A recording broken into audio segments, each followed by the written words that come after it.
Calvin Castine at the Clinton County Historical Association Museum. We're upstairs in the showroom, and it's been a few years since we've done a program up here. Usually they're on the road the last several years, but today they moved it back up here, and today's guest is Pierre Lacombe.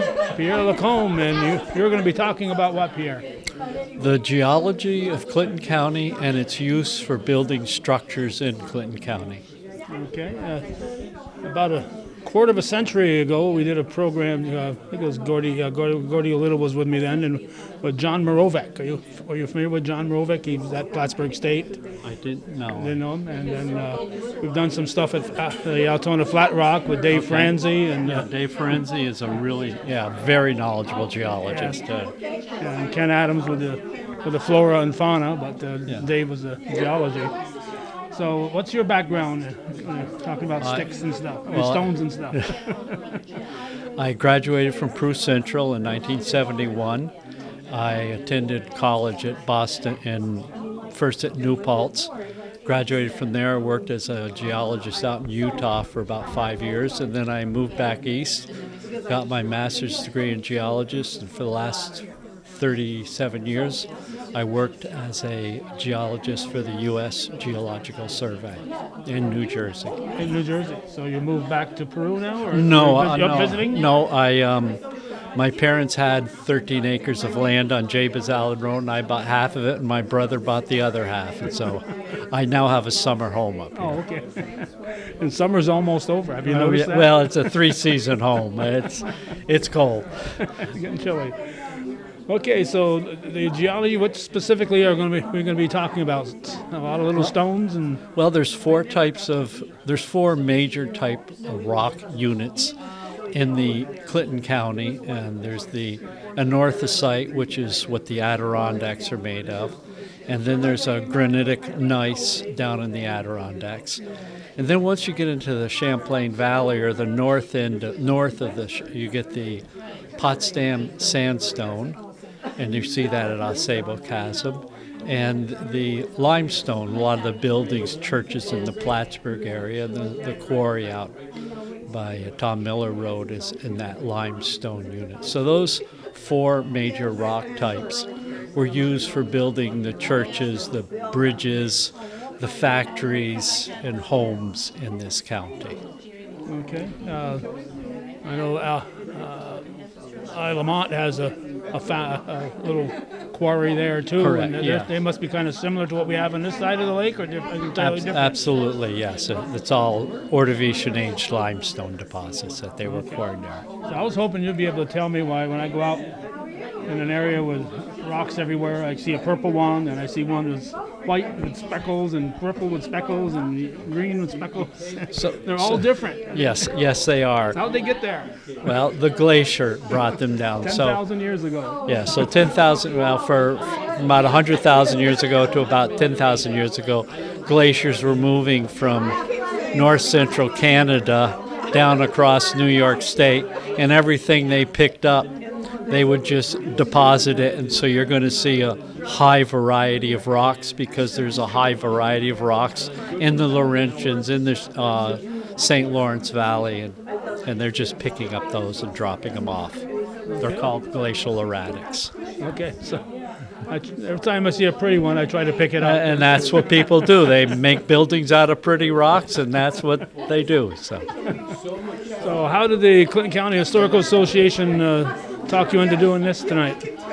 Well, Helen Allen lives across the street from me. Well, that'll help. So you know her as Helen Nurska, but she and my sister are best friends, and her youngest sister and I were best friends. And so that's just, I've known her since I was 3 years old, and she was 12 or 13. So. Uh-oh. You've given away your age when you said you graduated in 71. I have no idea how old Helen is. She's so probably 8-9 years before that. Yeah. She graduated. Okay. Anything else we should know, or are we going to sit back and enjoy the program? Just enjoy the program. It's geology, you know. Some people will fall asleep very quickly. Others, it'll take them a few more minutes of talking. Okay. Thank you, Pierre. You're very welcome. For coming. Pierre Lacombe is our speaker tonight. Actually, he's done so many things. I'm going to let him introduce himself to you with all that he's done in his life career. I should remember it all, but I don't. So, Pierre Lacombe. Thank you, Helen. The biggest thing I've done has been next door neighbors to Helen Allen all my life. So I grew up in Peru on James Allen Road. I graduated from Peru Central in 1971. I then went to college at New Paltz, got a degree in geology. I then went out to Utah. I got a job at a copper mine in Salt Lake City, Utah, where I met my wife, Kathy. And then mining industry went to hell in a handbasket, and so I ended up coming back east. I ended up going to Boston College to get a master's degree in geology, and then I got a job with the U.S. Geological Survey. And I worked with them for 37 years, and I retired. And on April 15th, every single year, you paid taxes. That taxes was my paycheck. So thank you very, very much. I have a nice house, I have a roof over my head, I get food in my belly, and that's all because of you, and I just want to say thank you.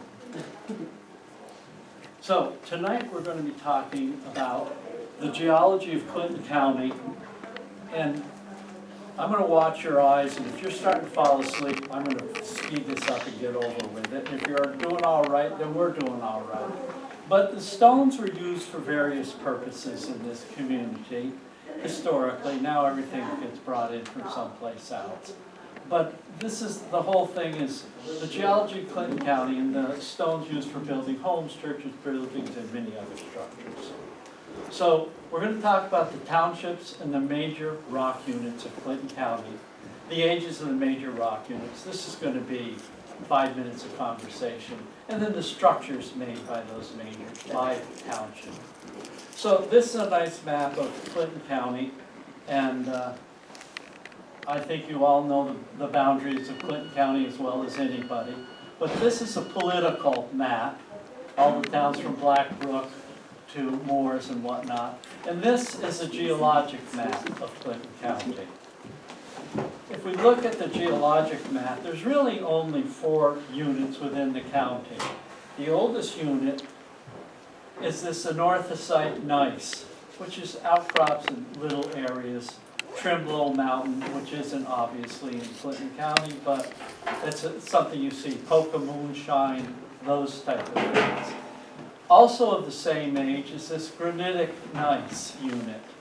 And this granitic gneiss is what the iron mines in Lion Mountain and the iron mines down outside of Osable Forks. They're in that unit. And these are a billion years old. This sandstone is all the Potsdam sandstone. There's the Keysville member and the Osable member, but there's splitters and lumpers in the world of geology. You look at the forest, you see trees. Other people see oaks, maples, and box elders. Other people will break them down into red oaks, white oaks, and they'll go 1,000 different ways. We're going to keep this simple. We're going to have 4 rock types. And then lastly, there's the limestones, which are along the shore. So these are the youngest, 400 million years old. These are a little bit older, 500 million years old. And these are the oldest, about 1 billion years old. There's, and we break those up into anorthosite and granitic gneiss. So the anorthosite gneiss is about 1 billion or more than 1 billion years old. The sandstones are 500 million. The limestones are 450 to 60 million years old. There's also little teeny deposits, not deposits, but there's basalts and diabases which intrude these rocks, but they're only about 150 million years old. And then covering everything is this sand and gravel from the glacier. And that is generally on the order of 11, 12, 20,000 years old. So that's kind of the geology in a nutshell. Pretty basic. If there's any questions, we'll ask and answer them. So this is kind of the Adirondacks. So you have Clinton County, Franklin, St. Lawrence County, Essex County, and you can see that the core of the Adirondacks are this mountain, and then you can see the sandstone circles that. That sandstone, when you go to the beach in New Jersey or go to the beach in Florida, it's sand. And 1 billion years ago, the continent of North America was this type of rock. There were no trees on it, there were no plants on it, there were no animals on it, it was just rock. And so there was a beach around that rock. And that's this sandstone. This used to be just beach sand, and that's what you're dealing with. And so it's a beach sand, and it's got ripple marks and those type of features on it. And again, you can see that there's maybe 20 colors on this, but you go up to Clinton County, there's only 4 or 5 colors up here. Lumpers and splitters. So they take the anorthosite and the gneiss, and there's only 2 units here, Trimble Mountain being down here. This is obviously Lake Champlain. There's the Canadian border up there, and Cumberland Head, the city of Plattsburgh, Valcour Island, and Clinton County line going up the Thalwag the Thalwag's the deepest part of the lake. And but this Potsdam sandstone is broken into 2 units. All of these limestones are broken into 15, 20 different units. I'm not going to break down the limestones. You'd be hard pressed to tell one from the other, because I can't tell your brother from you, because y'all look the same. So these all look the same. You have to look at the fossils that are in them. There's limestone, but there's a limestone that is early Ordovician, middle Ordovician, late Ordovician, early. And so that's all that does. And then there's these shales and mudstones that are out in Cumberland Head. A melange you're not going to worry about, it's just a bad fault. And then the diabase, which are little teeny, 2-foot wide, 10-foot wide, intrusive of magmas into these rocks here. And then the glacial sediments, and there's an esker, which is a river that flows underneath the glacier. So this is southern Clinton County, and we'll look at northern Clinton County. Oh, this is a cross section. So if you look at all of these cross sections up here, these are AA prime, BB prime, C, D, and E. I don't know where you guys live. You do know where you live. But we'll take a look at EE prime for the sake of it. And this is EE prime right here. And you'll notice that Trimble Mountain. Do all of you know where Trimble Mountain is? You should know where it is. It's down by Port Kent. That mountain is higher than the lake is deep. I think that's kind of an interesting statement about it. So the lake isn't very, very deep feature. And so this is, and these are the ages of the rocks. So the anorthosite is in this range, right? You can see how much they break up the geology here into 10,000 years. There's no way you guys are ever going to memorize this, though there will be a test, and the people that fail can't go home tonight. So. And so the sandstone is in this range, the limestone is in this range, the diabase is in this, and the glacials here. All these other sediments are missing completely from this. All that other time doesn't exist up here.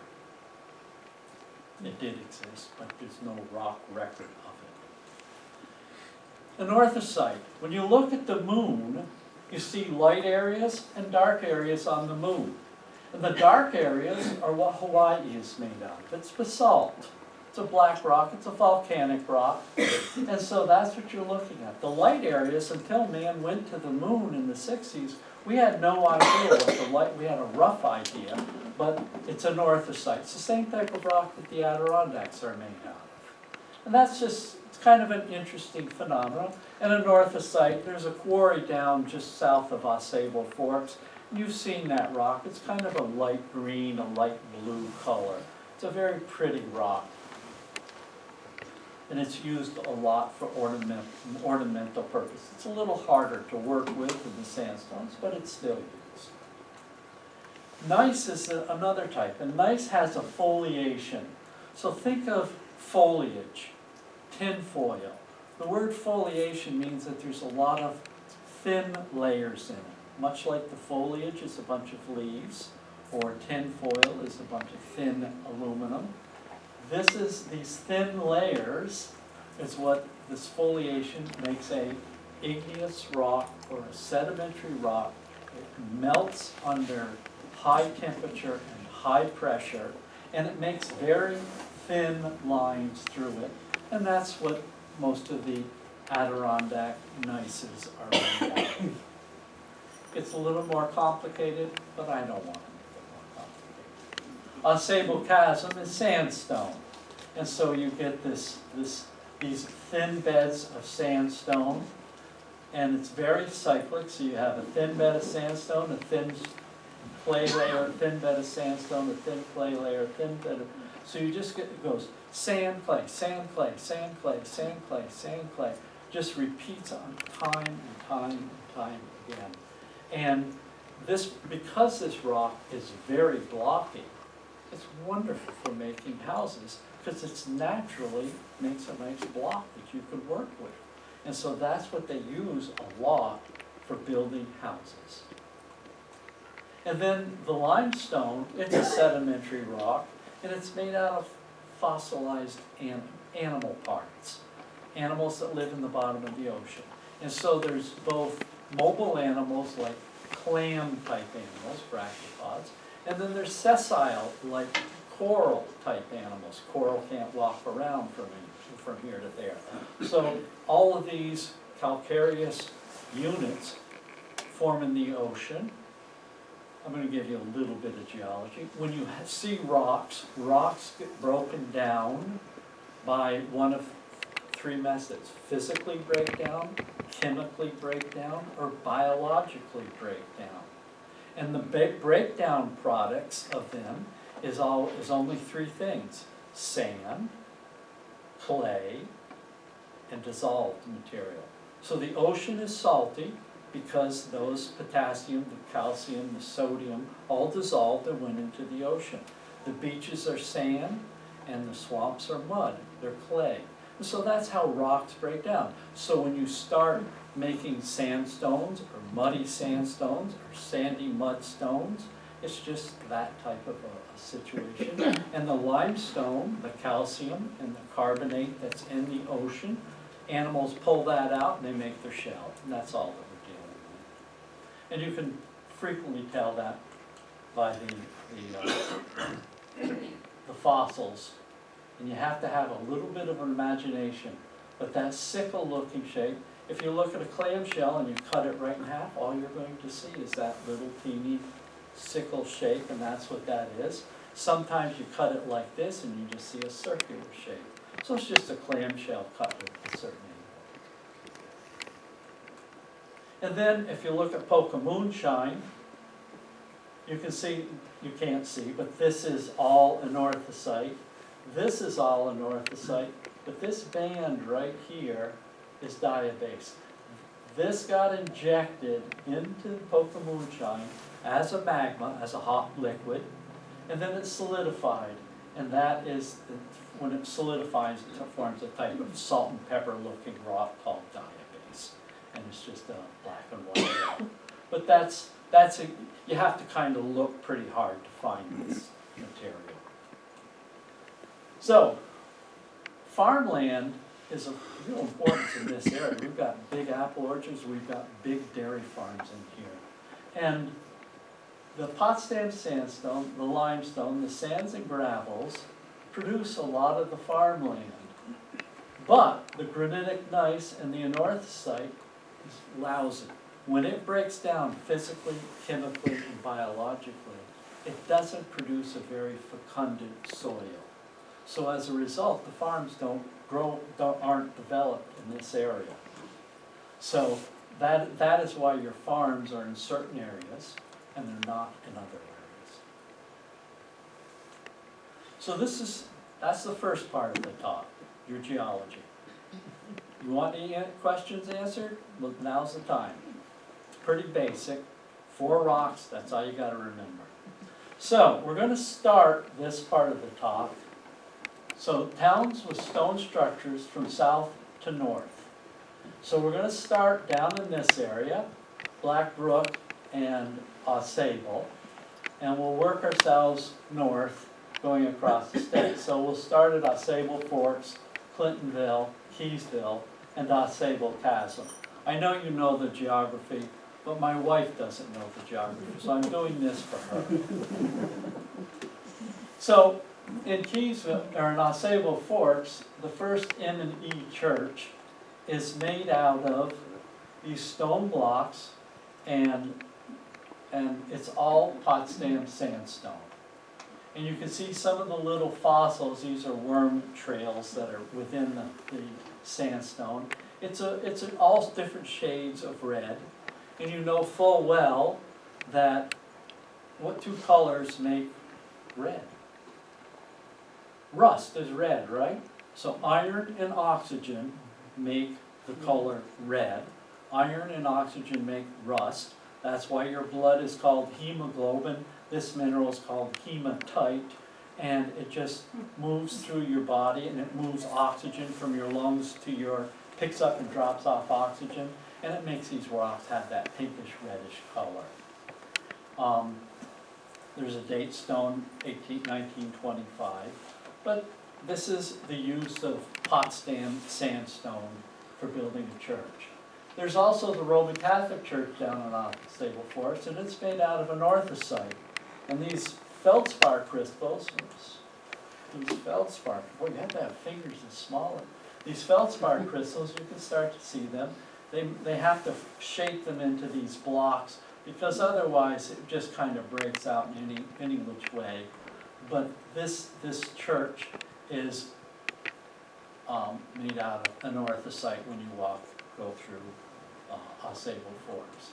And this church, St. James Episcopal Church, it's made out of gneiss. There's stone blocks and granitic gneiss in here.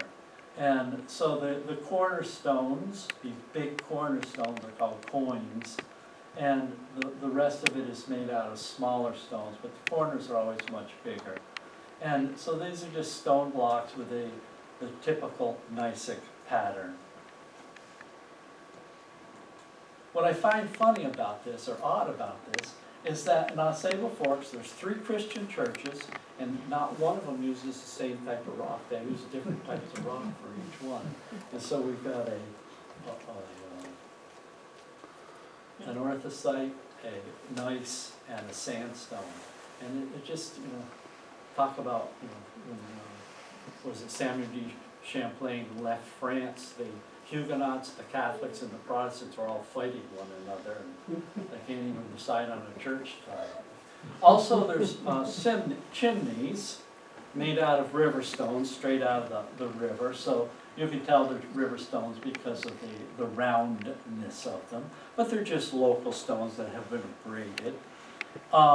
If you go to the town hall, there's a memorial in the town hall, and the steps, they're anorthosite. And all the money that came into Sable Forks at the turn of the century came out of these iron mines, taking pure iron, taking magnetite, and converting it into iron ore, and then using that iron ore for the 1,000 purposes that iron is made out of. So there are forges in Black Brook, Sable Forks, and in Jay. We move up down the Big Sable River a short distance, and we come to the town hall building in Clintonville. And the stair steps, this patio right here, is made out of anorthosite. It's a nice view of what you're looking at. And again, the iron industry was a major feature for that community. I don't know if you've ever been up to Arnold Hill or Palmer Hill and seen it's absolutely fascinating to go into those mines and see them. You have to have a misfit youth to have done that, but I'm sure some of you have had a misfit. In the village of Keysville, there's a lot of factory buildings that are made out of Potsdam sandstone. And they're lovely buildings, and they're not high grade. They're not like the church where they try to get certain character, but they're absolutely lovely buildings. And you know, this one I believe manufactured cut nails in it. This I'm not really sure what they made in these buildings. I'm sure most of you know more about the history of the industrialization than I do. And you can see the use of coins at the corners of the buildings. You can see the faux lintel where they've tried to make it look like it's multiple stones here. You can see where they've incorporated limestone in with the sandstone. And you can see where there's ripple marks, fossilized ripple marks.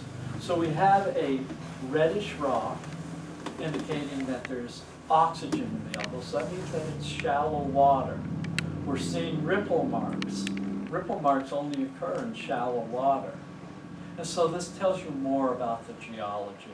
That's the stuff, the material that interests me. We have the former Keysville High School, and they have bricks in there. And the bricks obviously are the red part, but all the ornamentation on the edge of the building is this material, which is Indiana limestone. And you can see the pelmatozoans, which are a type of a sessile animal that lives in the ocean. It looks sort of like a lily.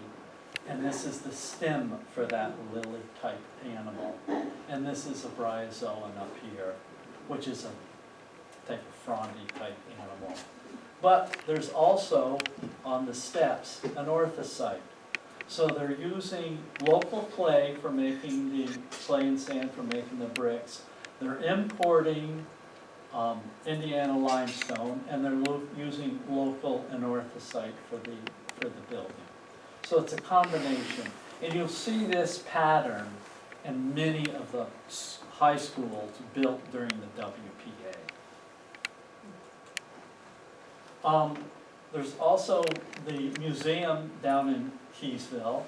The front of it is made out of boulders, out of the cobbles and boulders out of the Osage River. But the front of it is made out of blockstone. So they're using both cobbles and blockstone, and all of them are Potsdam sandstone. The bridge in Keysville, it's a, there's 3 bridges in Keysville, and there's kind of a bridge engineer's paradise to go to Keysville, and they bring a lot of people from RPI and other engineering colleges to study the Stone Arch Bridge, the Cable Bridge, and the Truss Bridge. But I've not been down to see this. This looks to me like an orthosite. This is Potsdam sandstone. And you can see the falls of the Anderson Falls in Keysville, and the factory buildings that were right. The water used to be funneled into this building and come out here. And that was the hydromechanical, not hydroelectric, but hydromechanical. The Methodist Church, it is made out of Potsdam sandstone, red brick, cement. All these churches have cement in them, and a beautiful slate roof. And this slate roof you're going to find in a lot of the churches of the area. And I find that fascinating. I don't know whether it's Vermont slate or Pennsylvania slate, but I'm willing to bet that it's Vermont slate, because it's always this blue-gray combination. The Keysville United Methodist Church is an orthosite.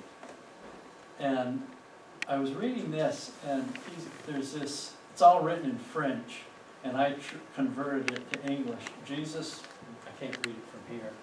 Jesus blessed the Church of St. John the Baptist, erected by French Canadians in 1901. Pope Leo, the bishop, the rector, and trimmed by squire priests.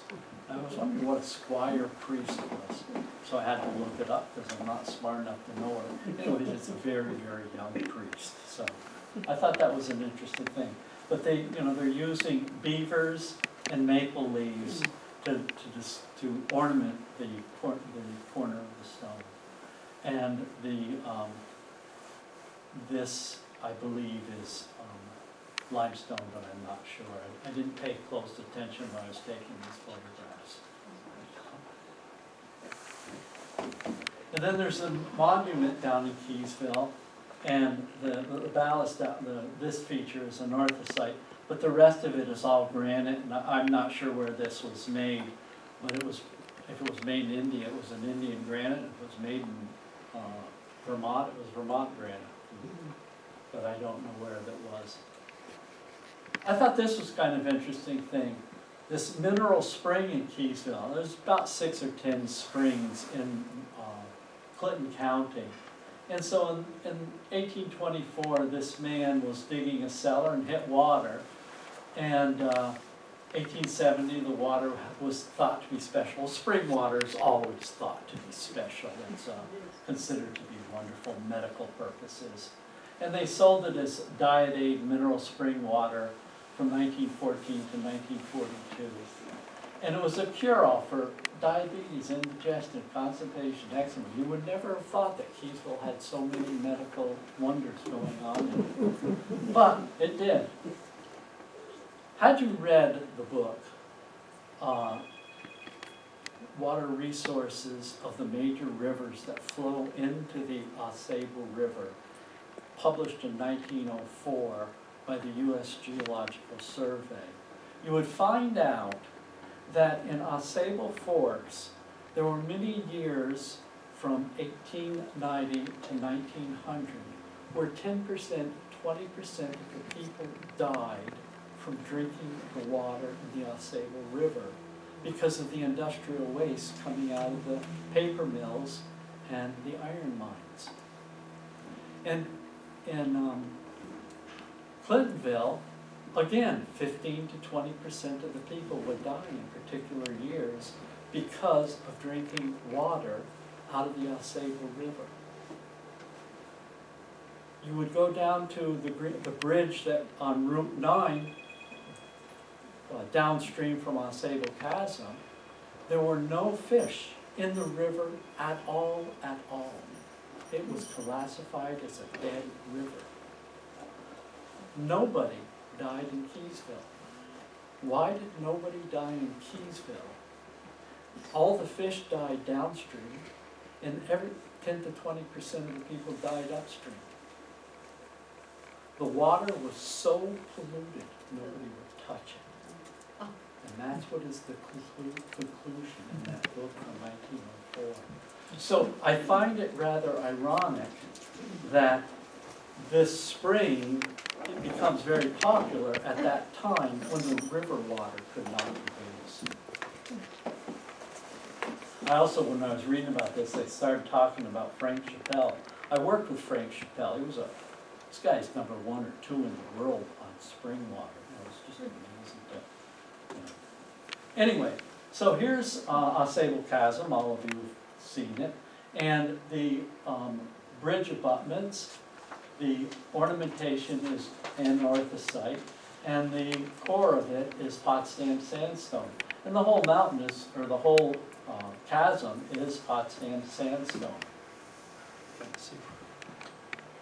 And this is just to contrast the anorthosite, and just some other little features of it. And then there's the Underground Railroad Museum. That's Potsdam sandstone. So this is just a wealthy person's home, and I wish I could have.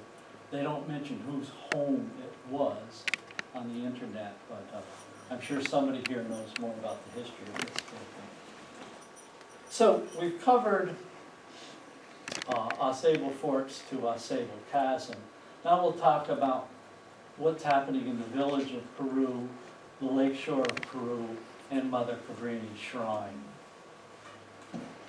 So in Peru, there's this beautiful little church, and it's Potsdam sandstone for the front of the building.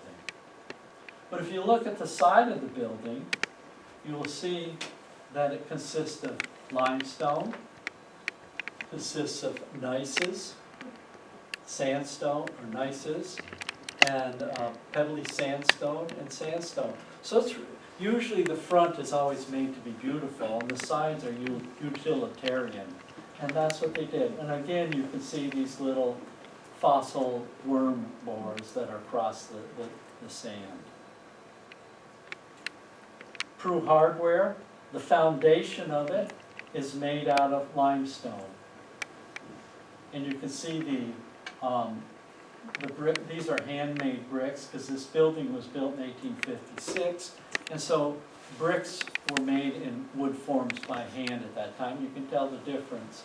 The foundation is limestone, and there's a very nice little calcite crystal that's in a hole in the rock, and it's just pretty to look at. I don't think the owner would like you taking it out. You can also see that the mortar is local. You'll see little pieces of lime within the mortar. So this is a locally made mortar. Across the street is another one, and you can see again those little crescent-shaped features indicative of brachiopods, of a precursor to clams, and the field stones, because some of them are cracked and some of them are very round. So this is again opportunistic. And if you look at the bricks, you'll see that you see the end of bricks every 7 rows, and then you see the side of the bricks in between, which is a common bound pattern, a 1-6 pattern. Sometimes you get a 1-3 pattern or 1-5. And so these are just characteristics. So that they're using stone here and wood for this picture. Obviously, this is Hayworth building in Peru, the Hayworth Mill, and you can see the Ausable, much like the waterfalls at Ausable Chasm are in sandstone. The waterfall in Peru Village is on sandstone. It's called Cochrane's Falls, Potsdam sandwork. And it was built in 1836, so a few years, nearly 200 years ago. But it's all Potsdam sandstone, and it's a variegated, many different colors. And if you look at Mason's Mill closely, you're going to see this nice red. You're going to see big grains of sand, almost a pebble conglomerate. You're going to see rip-up clasts. So when these cross bedding here, this is bedding here, that's cross bedding.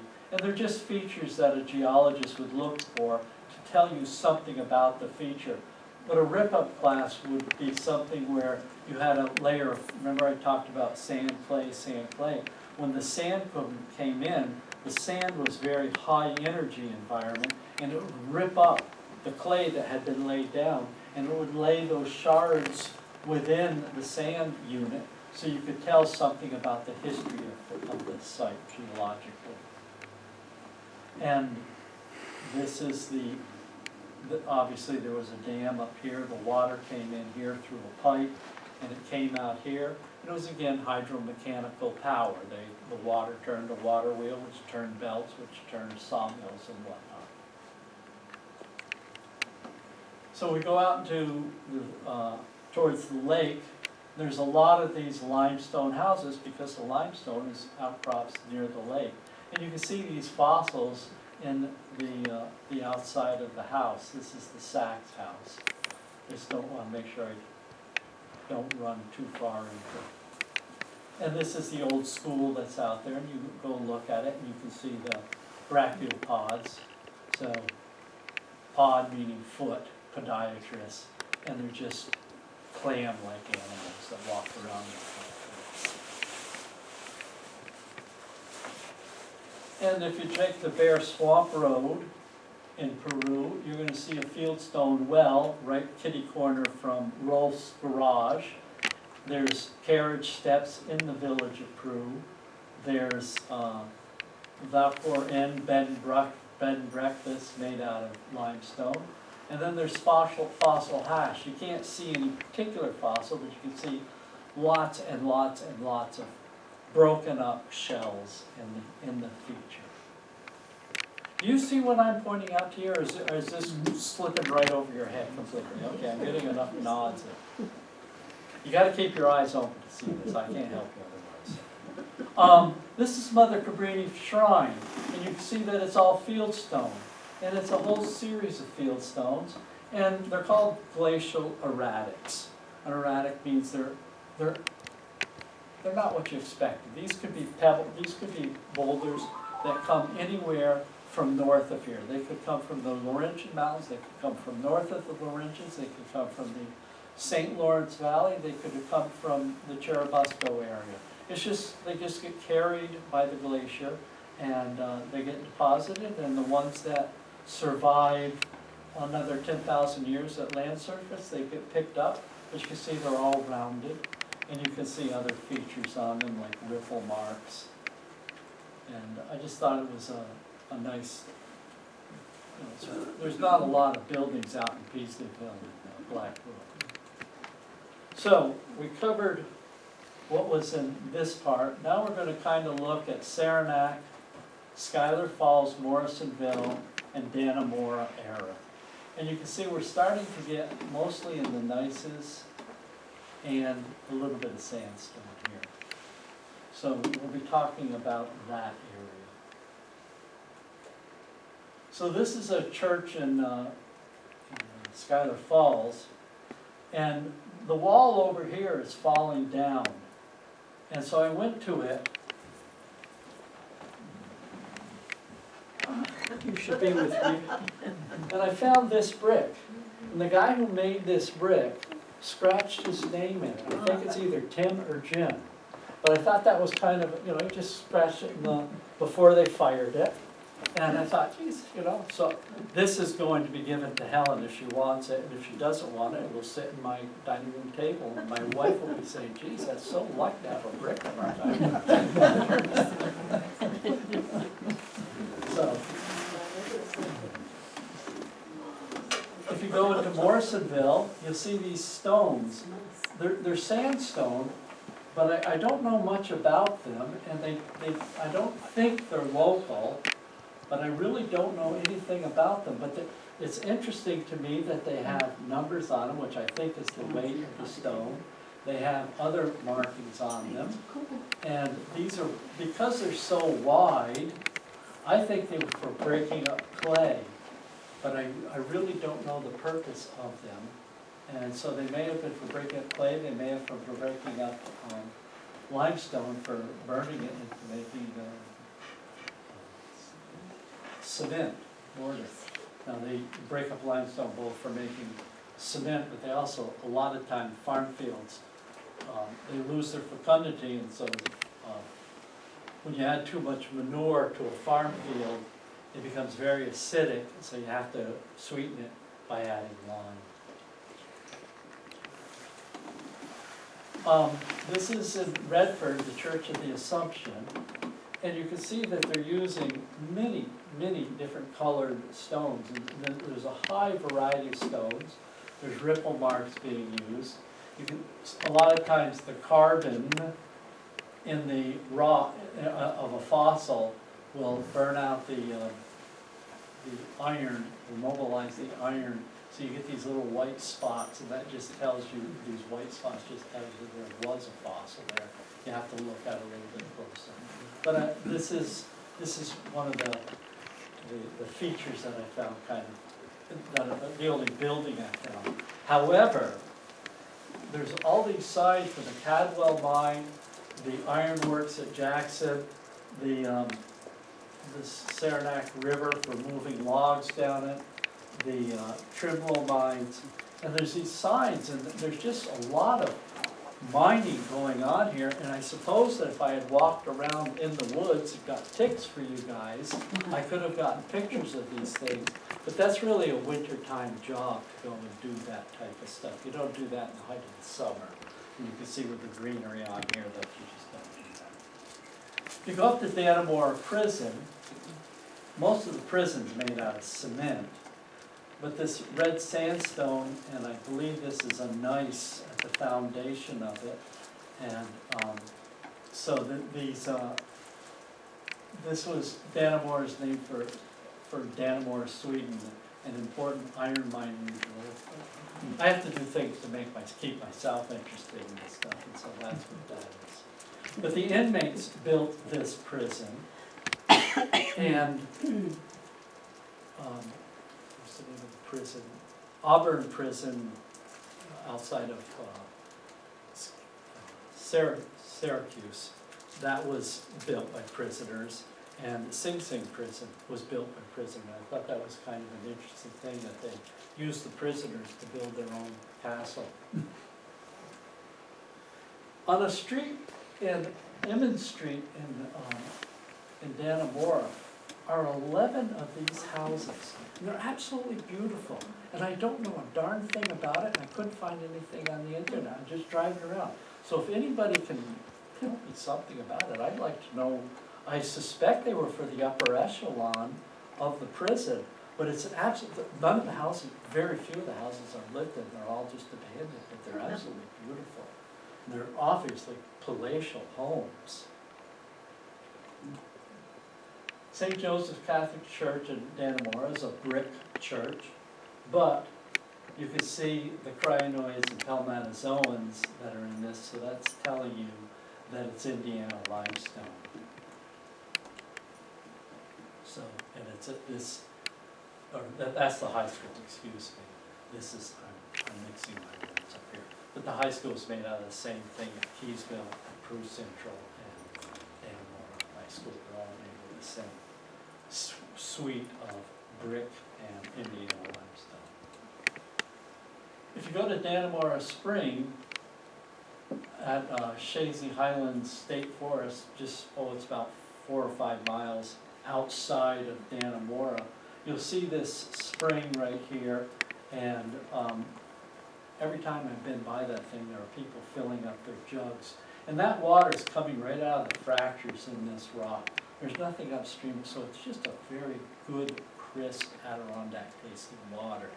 And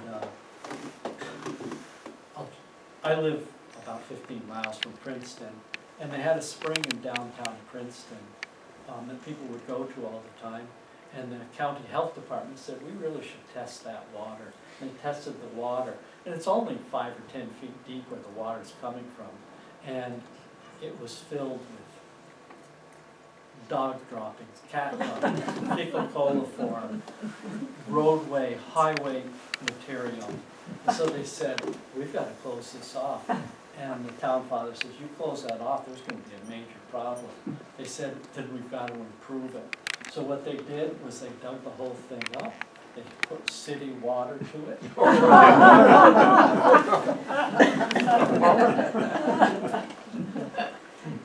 So here's my wife standing in front of Shazy Lake, and the cement wall that's for the dam. But you can see that there's boulders used to keep cars off of certain parts of it.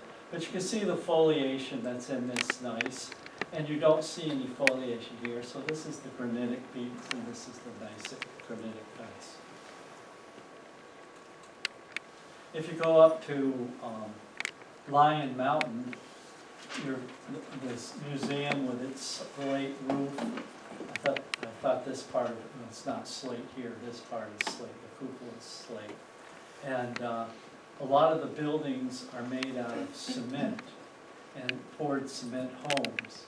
And there's a guy who owns a book publishing place in Peru who wrote on the life in Dannemora. It's a pretty rough area. I didn't realize how rough the men in the mine had it up there. And it was an interesting statement.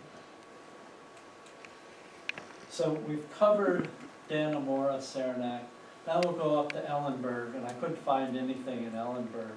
So we'll go up to Clinton, Moores, and Altona. I've been talking 45 minutes. We can stop now. I've got about, you can see I've still got a little bit more, but we'll go on for another 10 minutes and see where we are. If you want to leave, I will not be offended. Okay, so this is a church in Cherubusco. I thought it was the roof was just absolutely stunning, and it's the same reddish and blue or gray slate with these nice diamonds in it. I think you can tell that it's Potsdam sandstone. It's dated 1888. And the thing I found about it, it's native stone. The stone was drawn by teams and sleds in the wintertime. And I thought that was interesting. Mike Sullivan, my next door neighbor, who's been dead for 15 or 20 years, told me how they built the jetty to protect the harbor in Burlington. In the wintertime, there's a cliff face just north of the ferryboat harbor, and they would mine that stone, put that on sleds, oxen would carry it on the ice, and then they just drop it on the ice. And that's what they did. They did that 3 winters in a row, and they built the wharf. And so it was just so much easier moving big piles of stone in the wintertime over frozen roads than moving them on carts and wheels. I thought that was funny. I thought that was it.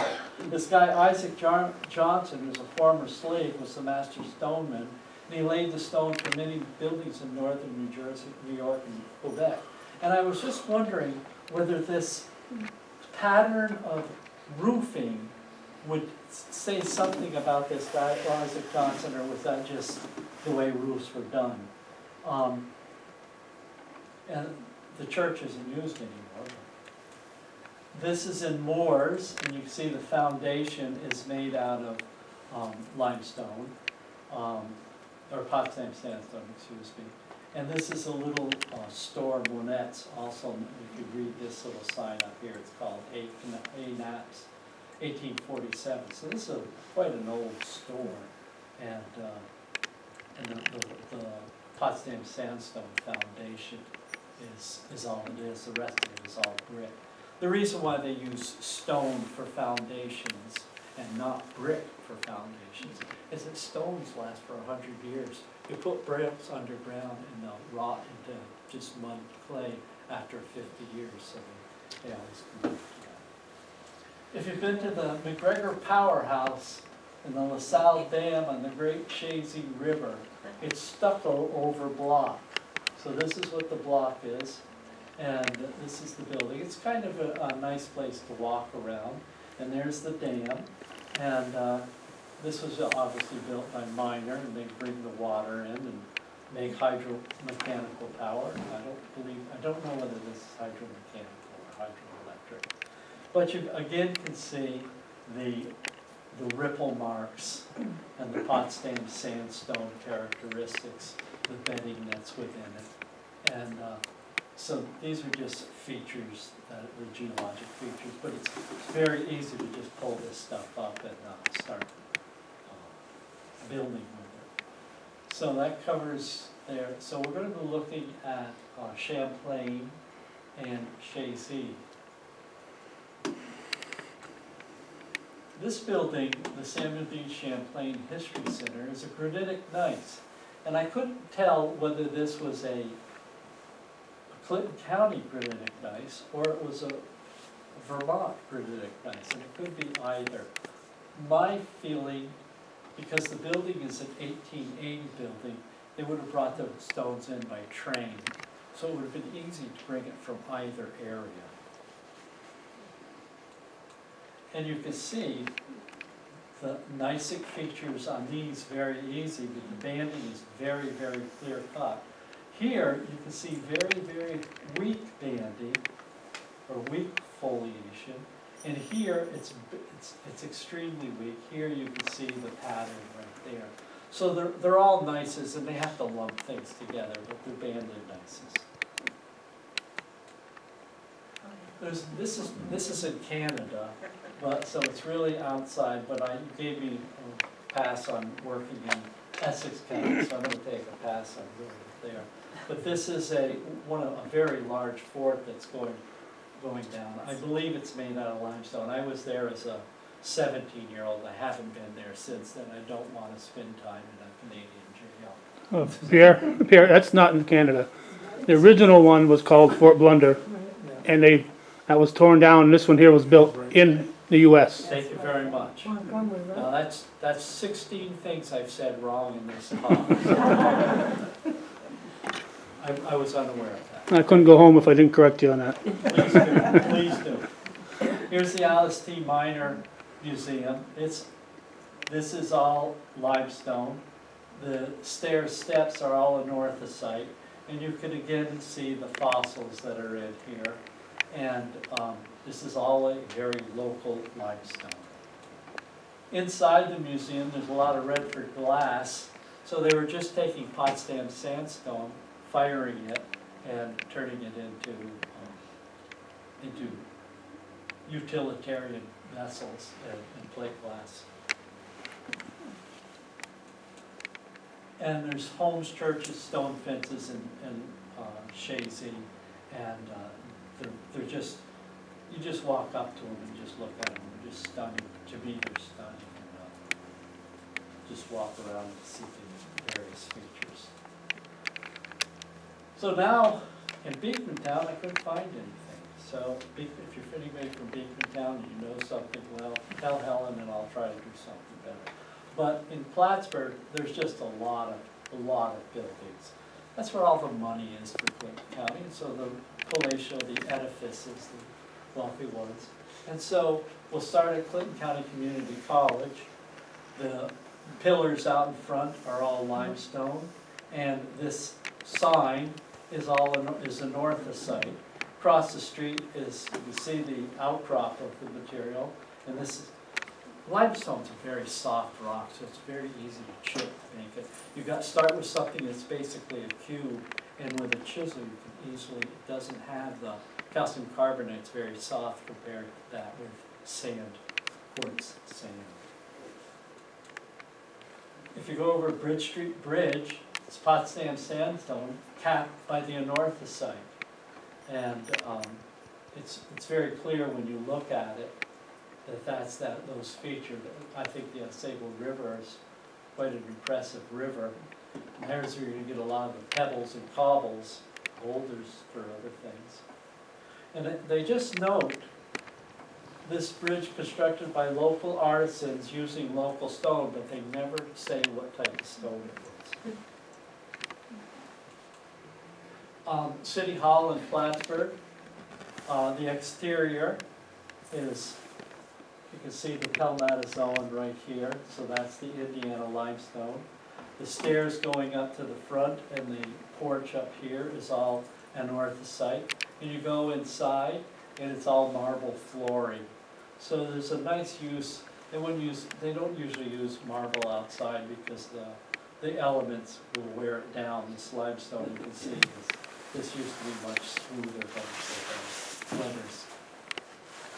Madonna Monument, that too is made out of Indiana limestone, and you can see fossils. I went into up here for the first time in my life, and it was an impressive climb. And while I was waiting, I was looking at some stones, and some people asked me, "What are you looking at?" And I pointed out the fossils. They said, "Boy, that's the first thing I've learned today." So,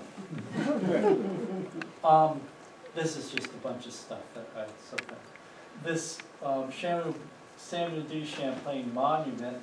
It's made out of the literature says it's Massachusetts big granite base, and I'm unsure. Massachusetts is a pretty big state, so but there's a lot of granite monuments at the north side of Boston. Our Lady of Victory Catholic Church, my brother pointed out that this sign says Notre Dame de Victories, which means Our Lady of Victories. And I thought that was interesting that they call it the Lady of Victory and not Victories. And I was wondering what the victories they were talking about. But you can see the fossils in the wall of the church in many different locations. This is St. John the Baptist Catholic Church, and again, you can see, I'm going to bore you with a little bit of stuff, but these circular features are called oolites, and because they look like eggs. and they're just rounded calcium carbonate. And the black lines, when the rock goes under pressure, stilo is a pencil or pen in French, so stilolite is a feature that looks like it was drawn on by a pencil. It's just a clay horizon, and when these rocks get lithified, turned into rock, they go through a process that makes these features in this diagenetic process that I don't know. It's just a lithification. This is the building we're sitting in, and again, there's limestone foundation and limestone sills on a brick facility. St. Peter's Church, that's a limestone, 1953. The Clinton County Courthouse, limestone brick, and I just drove by it today, and this is all granitic gneiss. And so this is all limestone, granitic gneiss, and brick. And it's a rather attractive building because they're doing so much pavement work around here. I didn't bother to irritate the workers, but another day. First Presbyterian, it's limestone, and again, the slate roof is that beautiful red, gray pattern stuff. You know, they could have just used one color, but they used multiple patterns in there. I just find that to be a fascinating feature. This is the Hartwell House. It's limestone and slate, and again, the slate roof, but they've got blue, green, and red up here on the roof. And that's out by the train station. So we've been to all of these starred areas in the county, and you can see that, you know, in some areas they preferred using a northicite, but in the wealthy areas they also used a northicite. They used the granitic gneiss in a few places, but they also used it up in these areas here. The sandstone, the Potsdam sandstone, was used in a number of areas near where the sandstone outcrops. And the limestone is predominantly in this area where the limestone outcrops. Nobody uses shale. There are no shale buildings, and that's because shale is a mudstone, and it weathers and it forms into mud rather quickly, so it's not a commonly used material.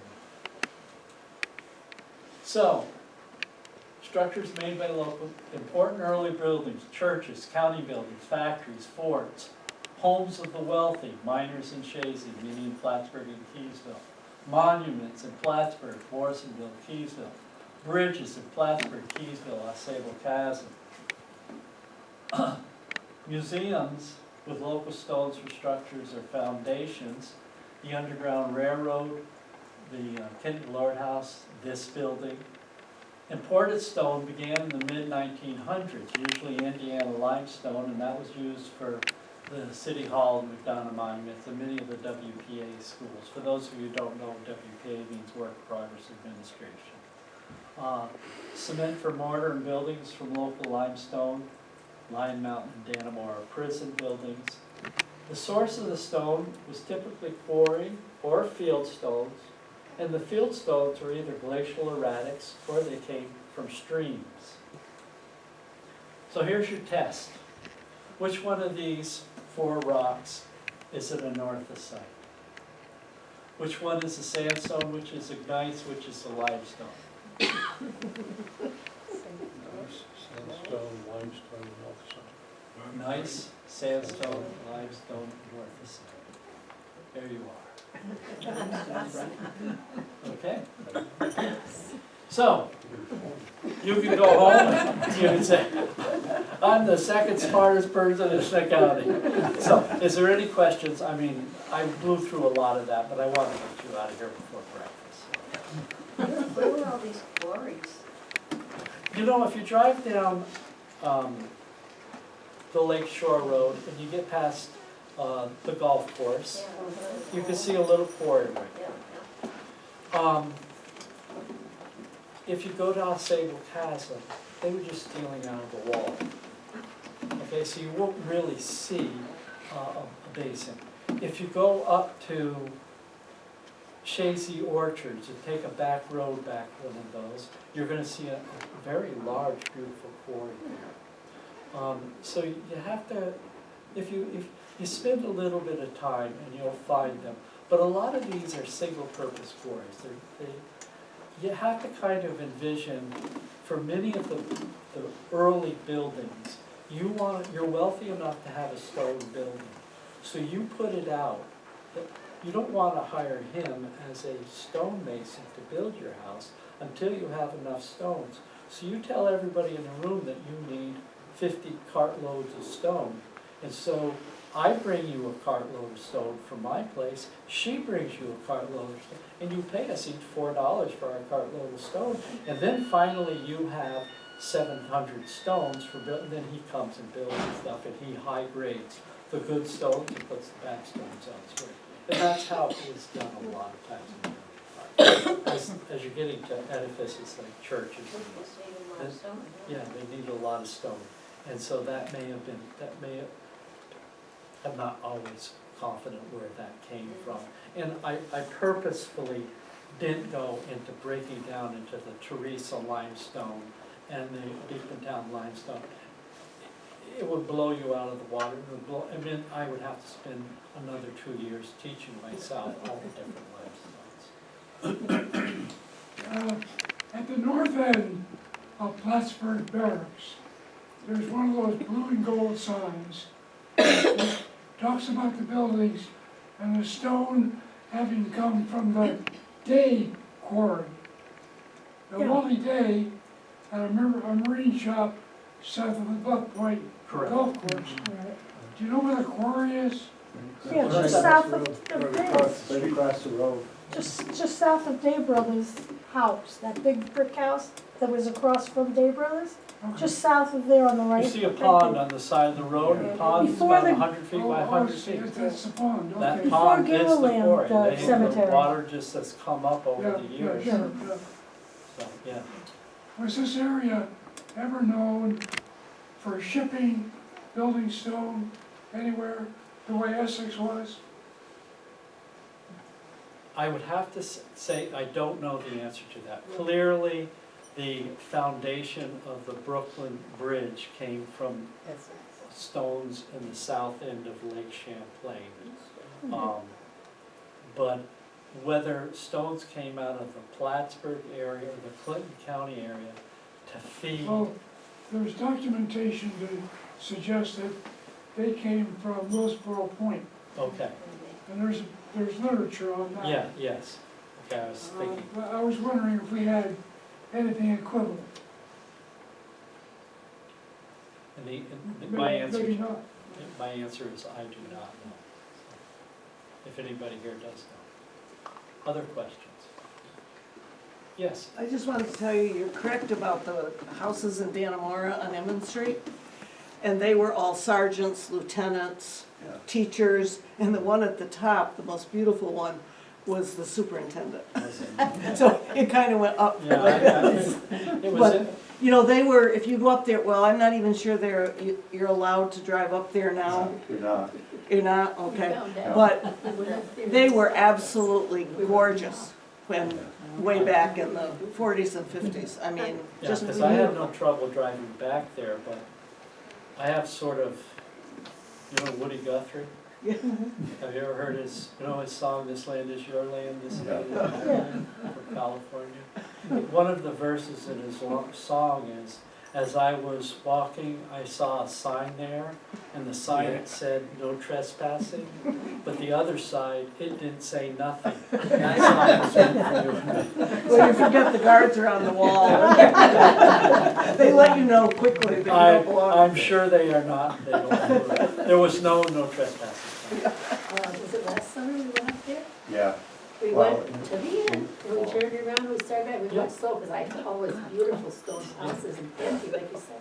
I wanted to take pictures of the valley, and, which I'd done years ago, but I couldn't do it this time. As the pickup truck came up and said, And what are you, yeah, turn around Yeah. and get out of here. well, we were turned around, because we were leaving by Yeah, that. we were leaving, and he caught up to us. Yeah. Sure did. Yeah, when they speak to you and they're carrying a gun on their hip, you listen to Yeah. them. It's not holding it. Any other questions? It doesn't say that you can't go up there, though. It doesn't say no. We didn't see that. When you're told no. Now the poles in the road Anyway, and everything. there's a map here of the Rouse's Point and Sable Chasm quadrangle, and this is a detailed geologic map, if anybody's interested in looking at where their house might be. And on this table over here is a map of the northern quadrant of the Adirondacks, and it gives you the geologic map, so if you want to look at it and read a little bit, you'll be sorry to do. These are just some rocks that I figured I'd bring. This is a piece of Potsdam sandstone, and they call it a sandstone. It's truly a quartzite, but that's neither here nor there. It's a rock made out of sand. It's been pressurized, and it's just sand grains. This is a limestone, and you can see some little fossils in it. And this too is a limestone, and you'll see quite nice fossils in it.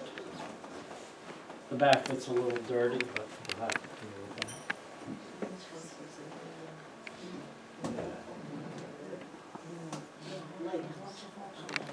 This is a granite.